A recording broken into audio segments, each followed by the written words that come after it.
సందర్భాల్లో చెప్తున్నాను, మనకి ఇది శాశ్వతం కాదు, ఇది చాలా చిన్నది.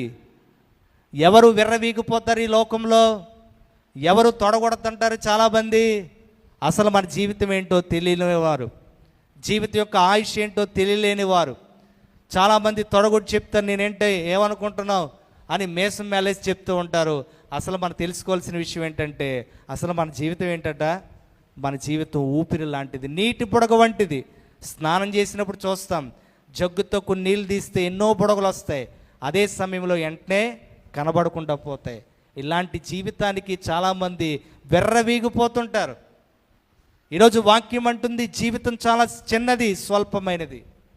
కనుక ఈ జీవితం కోసం కాదు నీవు ఆలోచన చేయవలసింది. ఇక్కడ ఇల్లు లేదా కట్టుకో, పర్లేదు.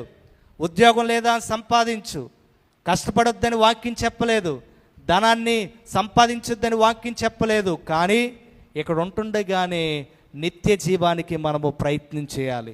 ఇక్కడ ఉంటున్నప్పుడే మనం దేనికోసం ఆలోచన చేయాలంటే, దేనికంటే గొప్పది ఒకటి ఉంది, దేనికంటే ఉన్నతమైనది ఉంది, దేనికంటే ప్రాముఖ్యమైనది ఉంది. అది ఎవరి ద్వారా మనం పొందుకుంటాము అంటే త్రూ జీసస్ క్రైస్ట్ అలోన్, యేసుక్రీస్తు వారి ద్వారానే మన మోక్షాన్ని సంపాదించుకోగలుగుతాం.